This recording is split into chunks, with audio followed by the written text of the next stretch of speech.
അവരവരുടെ ദശാനാഥന്മാരെ പ്രാർത്ഥിക്കുമ്പോൾ ആ ദശാനാഥന്മാരുടെ അനുഗ്രഹം നമുക്കെല്ലാവർക്കും ഉണ്ടാക്കിയെടുക്കാൻ സാധിക്കുമെന്നുള്ളതാണ് കണ്ടുവരുന്നത്. അപ്പോൾ അതിനാണ് ഞാൻ എപ്പോഴും ആളുകൾ വരുമ്പം ചോദിക്കും, നിങ്ങൾക്കിപ്പോൾ ന്യൂറോ സംബന്ധമായ അസുഖമാണെങ്കിൽ നിങ്ങൾ ന്യൂറോ ഡോക്ടറെ കാണിക്കുമോ ഓർത്തോ ഡോക്ടറെ കാണിക്കുമോ എന്ന് ചോദിക്കും.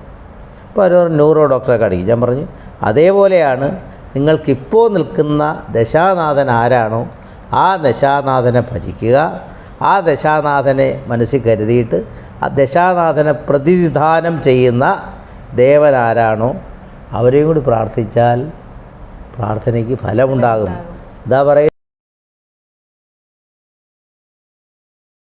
2026-27 ഗുരുമാറ്റം അല്ലെങ്കിൽ വ്യാഴമാറ്റത്തെ പറ്റിയാണ് നമ്മളിപ്പോൾ സംസാരിച്ച് കഴിഞ്ഞത്. അപ്പം ഓരോ നക്ഷത്രക്കാർക്ക് ഇപ്പം ഈ മാറ്റം വരുമ്പോൾ ആ കാലത്തിനനുസരിച്ച് ചില ദോഷം വരുന്നതിനനുസരിച്ച് ചില മാറ്റങ്ങളൊക്കെ വരുത്തുന്നത് നന്നായിരിക്കും. അപ്പം നമ്മൾ ആരെ ആരാധിക്കണം അല്ലെങ്കിൽ പ്രാർത്ഥിക്കണം, ഏത് വഴിപാട് ചെയ്യണം എന്നൊക്കെ ഒരുപാട് ശങ്കകൾ നമ്മുടെ പ്രേക്ഷകർക്കുണ്ടാവും. അപ്പം ആ ഒരു രാശിമാറ്റത്തിനനുസരിച്ച് ഓരോരുത്തർക്കും പ്രാർത്ഥിക്കേണ്ട രീതി അല്ലെങ്കിൽ ആരാധനാ ദൈവം ആരായിരിക്കും അല്ലെങ്കിൽ ആ കാര്യങ്ങളൊന്ന് പറഞ്ഞു. അപ്പോൾ നമുക്ക് 27 നക്ഷത്രങ്ങളുണ്ട്.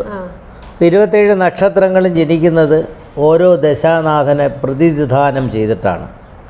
എന്നാലും 12 രാശിക്കാർ ശ്രദ്ധിക്കേണ്ടതിൽ അശ്വതി ഭരണി കാർത്തിക കാലുകാർ മേടരാശിക്കാരായതുകൊണ്ട് അവിടെ ചൊവ്വയുടെ ഗ്രഹം, ആ ചൊവ്വയെന്ന് പറയുന്ന പ്രതിദാനം ചെയ്യുന്നത് ഭദ്രകാളിയും സുബ്രഹ്മണ്യനും.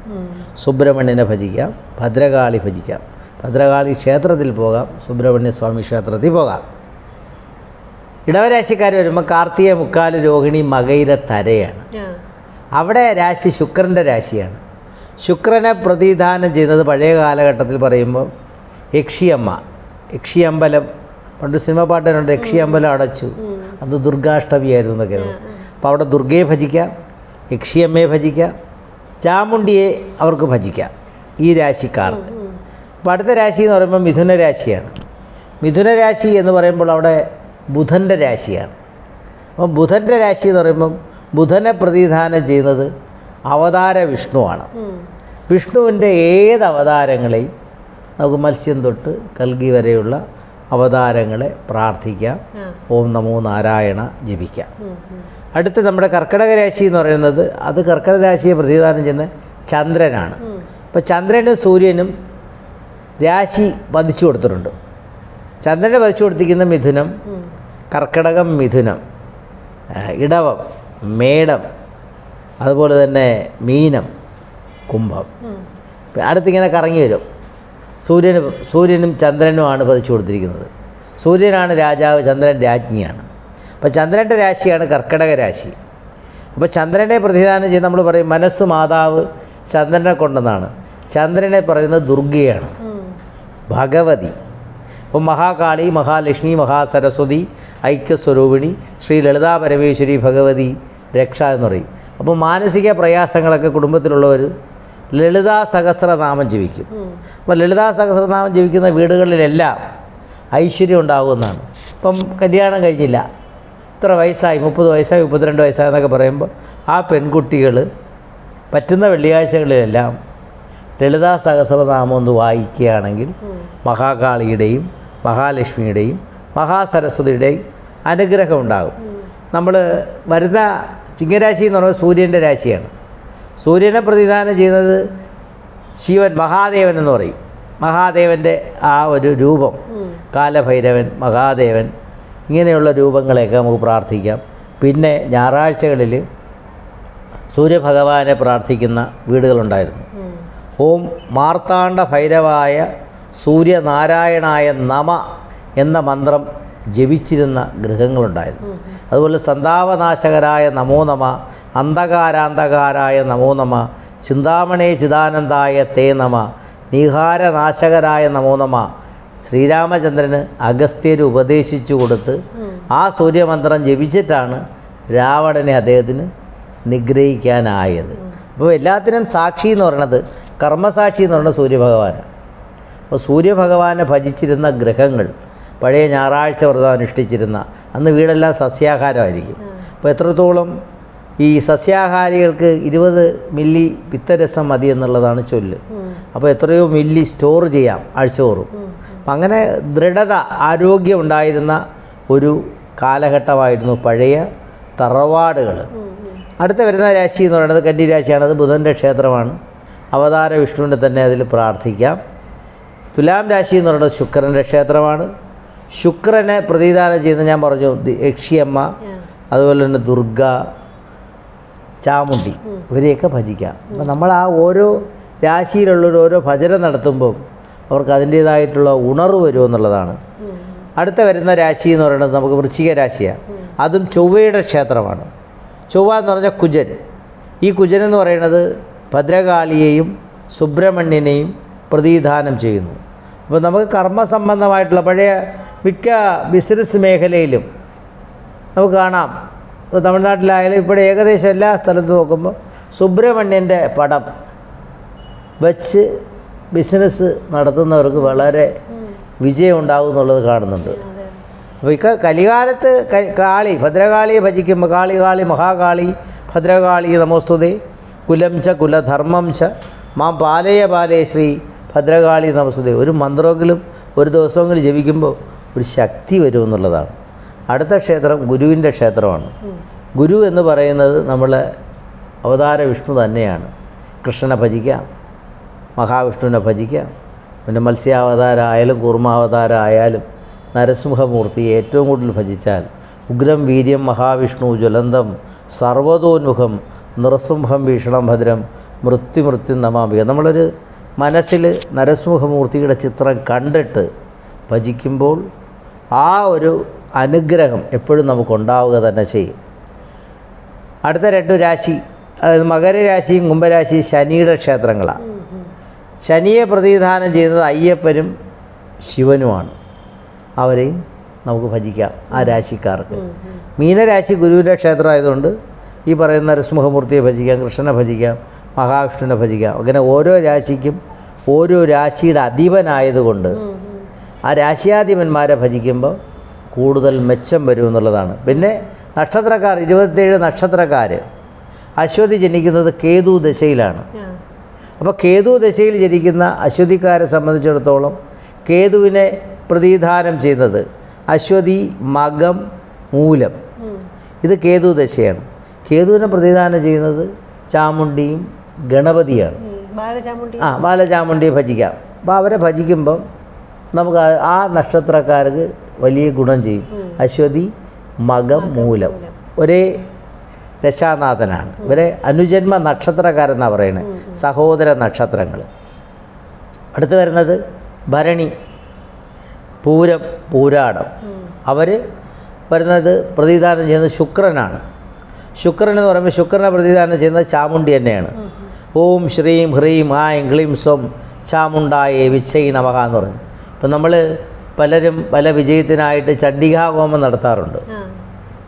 മൂകാംബികയിലൊക്കെ പോയി ചണ്ഡികാഹോമം നടത്തുന്ന എത്രയോ ആൾക്കാരെ നമ്മൾ കാണുന്നുണ്ട്.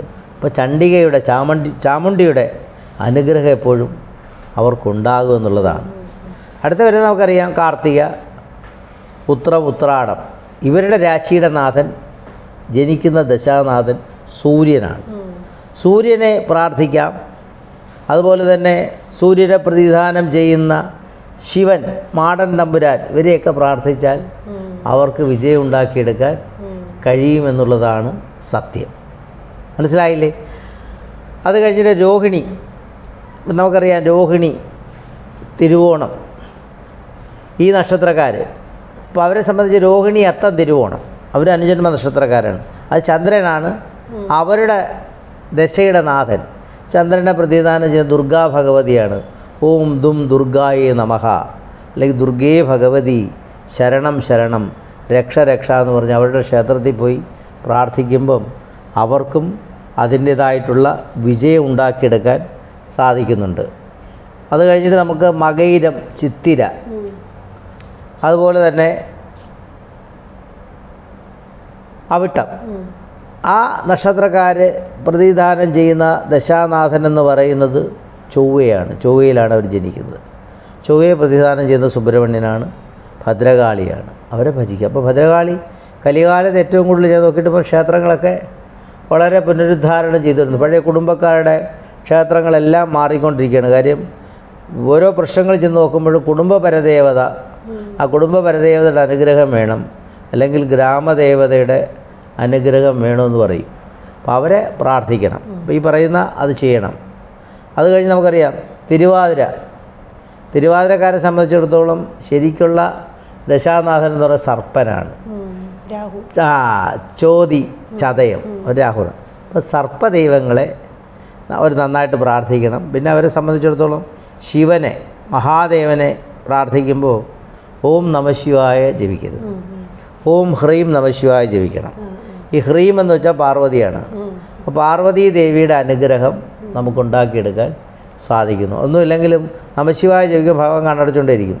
ഹ്രീം പാർവതീ ദേവി അടുത്തിരിക്കുന്ന ഭഗവതി പറയും, ഭഗവാനെ ഇതാ ഒരു വ്യക്തി എത്രയും നേരം കൊണ്ട് അങ്ങേ വിളിക്കുന്നത്, കണ്ണു തുറന്ന് നോക്കൂ എന്ന് പറയും. ഇപ്പം നമുക്ക് തന്നെ ഒരു ആവശ്യമുണ്ടെങ്കിൽ നമ്മൾ നേരിട്ട് അച്ഛനോട് ചോദിക്കാൻ പ്രയാസമാണ്, നമ്മൾ അമ്മയെ എടുത്ത് പറയും. അപ്പം അമ്മ അച്ഛനോട് പറഞ്ഞായിരിക്കും അവന് സൈക്കിൾ വേണം വാങ്ങിച്ചു കൊടുക്കുന്നതൊക്കെ പറയേണ്ടത്, അല്ലേ? അപ്പോൾ അടുത്ത പുണർത്തത്തെക്കുറിച്ച് പറയുമ്പോഴത്തേക്ക് വിശാഖം, പൂരുരുട്ടാതി, ഇത് ഗുരുദശയിലാണ് ഇരിക്കുന്നത്. അപ്പോൾ ആ ഗുരുവിനെ പ്രതിദാനം ചെയ്യുന്ന വ്യക്തി എന്ന് പറഞ്ഞാൽ മഹാവിഷ്ണുവാണ്. വിഷ്ണുവിൻ്റെ അവതാരങ്ങളെയൊക്കെ നമുക്ക് പ്രാർത്ഥിക്കാം. ഓം നമോ നാരായണ ജപിക്കാം, അല്ലെങ്കിൽ ശ്രീമന്നാരായണായ വിദ്മഹേ വാസുദേവായ ധീമഹി തന്നോ വിഷ്ണു പ്രചോദയ എന്നുള്ള മന്ത്രങ്ങളൊക്കെ ജപിക്കാം. മനനം ചെയ്യുന്ന മന്ത്രത്തിന് ഫലം ഉണ്ടാകുന്നു എന്നാണ്. നമ്മൾ മനസ്സറിഞ്ഞ് വിളിച്ചാൽ ഏത് ദൈവങ്ങളും വിളി കേൾക്കും. മനസ്സിലായില്ലേ? അടുത്ത പൂയം എന്ന് പറയുന്നത് ശനിദശയാണ്. പൂയം, അനിഴം, ഉത്രട്ടാതി ശനിദശയിൽ ജനിക്കുന്നവരാണ്. ശനിയെ പ്രതിദാനം ചെയ്യുന്നത് നമ്മൾ ഈ പറയുന്ന അയ്യപ്പനും മഹാദേവനെയും പ്രാർത്ഥിക്കാം. പിന്നെ അവർക്ക് ഈ ശനി ദശയിൽ ജനിച്ചവർക്ക് ശനിയാഴ്ചകളിൽ നമ്മുടെ കാക്കയാണ് ശനിയുടെ വാഹനം. ശരി, ആഹാരമൊക്കെ കൊടുക്കുമ്പോൾ അപ്പോൾ ശനി ഇങ്ങനെ നമ്മളെ ഒന്ന് പിടിക്കാനായിട്ട് ശ്രമിക്കുമ്പോൾ നമ്മൾ കാക്ക പറയും, ശനി ഭഗവാനെ ദൈവമാണ് ഇതിൽ ആഹാരമൊക്കെ ഞാൻ വേണ്ട നല്ല സ്പീഡിലൊക്കെ പോകണണ്ട, അതുകൊണ്ട് അവരെ ഉപദ്രവിക്കരുതെന്ന് പറയും. അതുകൊണ്ട് കാക്കയ്ക്ക് ആഹാരം കൊടുക്കുമ്പോൾ അത് പിതൃക്കൾക്കും ആഹാരം കൊടുക്കുന്നതിന് തുല്യമാകും. മനസ്സിലായല്ലോ? അടുത്ത ആയില്യം, അത് കഴിഞ്ഞ് തൃക്കേട്ട, രേവതി, ഇവരുടെ നക്ഷത്രം ബുധദശയാണ്. അപ്പോൾ ബുധദശയിൽ ജനിക്കുന്ന ഇവരും ബുധനെ പ്രതിദാനം ചെയ്യുമ്പോൾ അവതാര വിഷ്ണുവിനെയോ കൃഷ്ണനെയോ ഭജിക്കുന്നത് ഉത്തമമാണ്. അപ്പോൾ അവരവരുടെ ദശാനാഥന്മാരെ പ്രാർത്ഥിക്കുമ്പോൾ ആ ദശാനാഥന്മാരുടെ അനുഗ്രഹം നമുക്കെല്ലാവർക്കും ഉണ്ടാക്കിയെടുക്കാൻ സാധിക്കുമെന്നുള്ളതാണ് കണ്ടുവരുന്നത്. അപ്പോൾ അതിനാണ് ഞാൻ എപ്പോഴും ആളുകൾ വരുമ്പം ചോദിക്കും, നിങ്ങൾക്കിപ്പോൾ ന്യൂറോ സംബന്ധമായ അസുഖമാണെങ്കിൽ നിങ്ങൾ ന്യൂറോ ഡോക്ടറെ കാണിക്കുമോ ഓർത്തോ ഡോക്ടറെ കാണിക്കുമോ എന്ന് ചോദിക്കും. അപ്പോൾ അവർ ന്യൂറോ ഡോക്ടറെ കാണിക്കും. ഞാൻ പറഞ്ഞു, അതേപോലെയാണ് നിങ്ങൾക്കിപ്പോൾ നിൽക്കുന്ന ദശാനാഥൻ ആരാണോ ആ ദശാനാഥനെ ഭജിക്കുക. ആ ദശാനാഥനെ മനസ്സിൽ കരുതിയിട്ട് ആ ദശാനാഥനെ പ്രതിനിധാനം ചെയ്യുന്ന ദേവൻ ആരാണോ അവരെയും കൂടി പ്രാർത്ഥിച്ചാൽ പ്രാർത്ഥനയ്ക്ക് ഫലമുണ്ടാകും. ഇതാ പറയുന്നത്, ഒരു കടുകുമണിയോളം വിശ്വാസമുണ്ടെങ്കിൽ ഒരു മല പോലും മാറിപ്പോകുന്നു ബൈബിൾ പഠിപ്പിക്കുന്നത് പോലെയാണ് എപ്പോഴും. പിന്നെ പ്രാർത്ഥിക്കുമ്പോൾ ഒരു കാര്യം കൂടി മനസ്സിലാക്കണം, ഞാൻ എനിക്ക് വേണ്ടി പ്രാർത്ഥിക്കുമ്പോൾ ഒരു സ്വാർത്ഥതയായി പോകും. അപ്പം ഞാൻ മറ്റൊരാൾക്ക് വേണ്ടി കൂടി പ്രാർത്ഥിക്കണം, അവരും നന്നായി വരണം. നന്നായി വരികയെങ്കിൽ ഈ ഒരാൾ നന്നായി വേറൊരാൾ നന്നായി, ഇങ്ങനെ നന്നായി വരുമ്പോൾ ഒരു സമൂഹം നന്നാകുമ്പോൾ ആ സമൂഹം നന്നായി കഴിഞ്ഞാൽ ഇവിടെ രാജ്യവും നന്നായി വരും. അതുകൊണ്ട് പരസ്പരമുള്ള ആ ഒരു വിശ്വാസത്തോടെ നമ്മുടെ ഉദാഹരണത്തിന് പറഞ്ഞാൽ പ്രകൃതിയും മനുഷ്യനും ഈശ്വര ചൈതന്യവും ഏകീകരിച്ച് സമ്മേളിക്കുന്ന ഒരവസ്ഥയിലാണ് ജീവിതം മംഗളപൂർണ്ണമായി തീരുന്നത്. അങ്ങനെ മംഗളപൂർണ്ണമായി തീരട്ടെ. പ്രകൃതിയെ സ്നേഹിക്കുക, മനുഷ്യനെ സ്നേഹിക്കുക, ഈശ്വരനെ സ്നേഹിക്കാനുള്ളൊരു മനസ്സ് എല്ലാവർക്കും ഉണ്ടാകട്ടെ എന്ന് പ്രാർത്ഥിക്കുകയാണ്. ലോകാ സമസ്ത സുഖിനോ ഭവന്തു. എന്തായാലും കേട്ടിടത്തോളം ഈ ഒരു വരുന്ന വർഷക്കാലം എല്ലാ നാളുകളും നല്ലതേ വരത്തുള്ളൂ. എല്ലാവരും മാനസിക പ്രശ്നങ്ങളൊക്കെ ഒന്ന് മാറട്ടെ എന്ന് തന്നെ. വലിയ കഴിഞ്ഞ വർഷത്തെ പ്രശ്നങ്ങളിൽ നിന്നൊക്കെ ഒരുപാട് ഉണ്ടാവും. അപ്പോൾ എല്ലാവർക്കും ഒരു സന്തോഷ വാർത്തയായിരിക്കും. സന്തോഷമാകട്ടെ. പിന്നെ പലരും ഈ തെറ്റിദ്ധരിച്ച് പറയുന്നതിലാണ്. പലരും ഇങ്ങനെ കാട് കയറി പറഞ്ഞു പോകുമ്പോൾ ഇതൊക്കെ കേട്ടാണ് മനസ്സ് മാറുന്നത്. എന്തായാലും ഇതൊന്നും പേടിക്കണ്ട. ഞാൻ ഉറപ്പിച്ച് പറയുകയാണ്, നിങ്ങൾക്ക് നിങ്ങളുടെ പ്രാർത്ഥനയിലൂടെ എല്ലാ വിഷമങ്ങളും മാറ്റിയെടുക്കാൻ കഴിയും. നിങ്ങൾ പ്രാർത്ഥിക്കുമ്പോൾ മറ്റൊരാൾക്ക് വേണ്ടി കൂടി പ്രാർത്ഥിക്കുന്നത് ശുഭകരമാണ്. നല്ലൊരു വർഷമാകട്ടെ. ഇതുവരെ കേട്ടിരുന്ന എല്ലാ പ്രേക്ഷകർക്കും സ്നേഹത്തോടെ നന്ദി. നമസ്കാരം. നമസ്കാരം.